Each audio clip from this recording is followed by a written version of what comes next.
आज मंगलवार है और राज के आने का दिन भी। सरोज कल रात से ही अपनी आंखों में अनगिनत सपनों को संजोए सो नहीं पाई थी। राज के नाम से ही उसके जिस्म में एक अनछुई हलचल हिलोरे मार रही थी। वह अपने आप को 18 बरस की उस कमसिन कली सा महसूस कर रही थी जिसे पहली बार किसी लड़के ने छुआ हो। सरोज ने आज बहुत ही जल्दी काम निपटा लिया था। विकास को भी टिफिन देकर बहुत ही अच्छे मन से विदा किया था।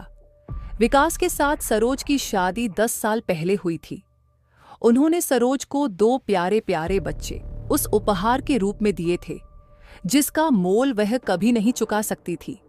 विकास बहुत ही सीधे स्वभाव के इंसान हैं। वे सरोज की हर बात में सिर्फ और सिर्फ अपनी रजामंदी ही देते हैं। कभी भी उन्होंने सरोज के फैसले पर अपने फैसले की मुहर नहीं लगाई है। सच कहें तो सरोज अपने गरीब खाने की महारानी है।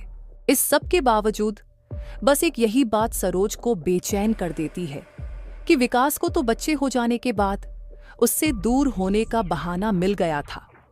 वह जब भी रात में उनके करीब जाकर अपनी इच्छा जाहिर करने की कोशिश करती तो वे आज नहीं, बच्चे उठ जाएंगे।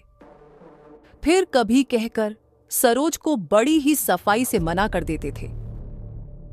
वह भी अपने अंदर उठते ज्वार भाटे के तूफान को दबाते हुए आंखों में आंसुओं का सैलाब लेकर सोने का नाटक करती थी। इसी तरह महीने फिर साल बीतने लगे। सरोज उस मछली सा तड़पने लगी जिसके पास समुद्र तो है फिर भी वह प्यासी ही है। इसी प्यास को अपने गले में भरकर सरोज भी नौकरी करने लगी।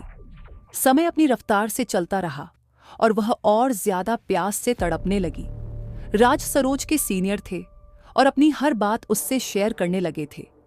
वह भी जैसे उनके मोहपाश में बंध कर अपनी सीमाओं को पार कर उनके साथ चलते हुए, साथ घोड़े के रथ पर सवार आकाश में बिन पंख के उड़ने लगी थी। धीरे धीरे राज और सरोज कब एक होने को उतावले हो गए, सच में पता ही नहीं चला। और आखिरकार आज वह दिन भी आ गया जब राज को अपने घर आने का न्योता देते हुए उसने अपनी आंखों से रजामंदी भी दे दी थी।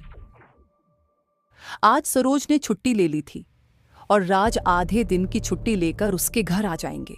बस उसी पल के इंतजार में वह न जाने कितनी बार खुद को आईने में निहारती रही। उसे आज एक अजीब सी सिहरन महसूस हो रही थी।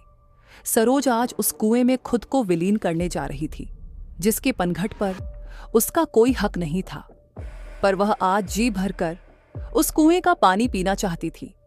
बस यही सोचते हुए वह एक एक पल गिन रही थी। अचानक दरवाजे की घंटी ने सरोज का ध्यान हटा दिया। आज अपने बेडरूम से मां ने दरवाजा खोलने तक का सफर उसे कई मीलों सा लग रहा था। उसके कदम शरीर का साथ नहीं दे रहे थे। वे उसके दिल में उठे उस तूफान को शांत करने में लगे थे जो उसके और राज के बीच एक कमजोर से धागे को बांधकर उससे विश्वास की मजबूती की चाहत करने की सोच रहे थे। बड़ी ही जद्दोजहद से सरोज दरवाजे तक पहुंच पाई। आज पहली बार दरवाजे को खोलने में वह अपनी नजरों को नीचे किए हुए थी।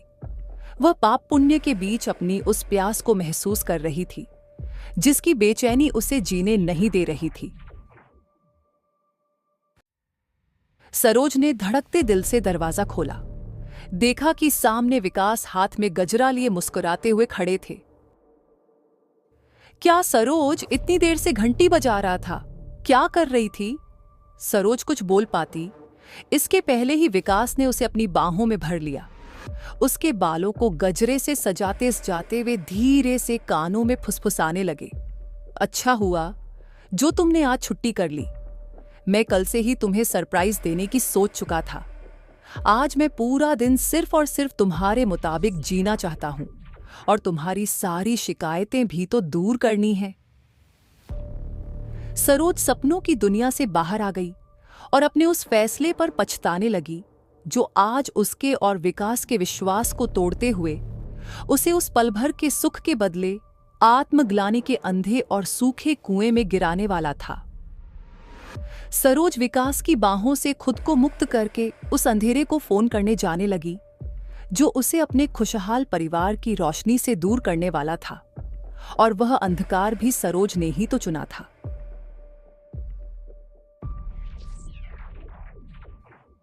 धोखा कभी सही नहीं होता, चाहे उसके पीछे कोई भी कारण हो। जब एक पत्नी अपने पति को धोखा देती है तो यह केवल एक क्षणिक सुख की खोज नहीं होती, बल्कि यह रिश्ते में विश्वास और समझ को नष्ट करने का एक गंभीर कदम होता है। रिश्ते का आधार विश्वास होता है। जब एक साथी धोखा देता है तो यह न केवल उस रिश्ते को कमजोर करता है, बल्कि दोनों के बीच की गहरी भावना को भी नुकसान पहुंचाता है। अपनी समस्याओं का समाधान धोखे के बजाय संवाद और समर्पण के माध्यम से करें। सुख की खोज में कभी भी अपने साथी के प्रति वफादारी को न भूलें। इसलिए जब भी आप किसी कठिनाई का सामना करें, संवाद करें और एक दूसरे का साथ निभाएं। यही सच्चे प्रेम की पहचान है।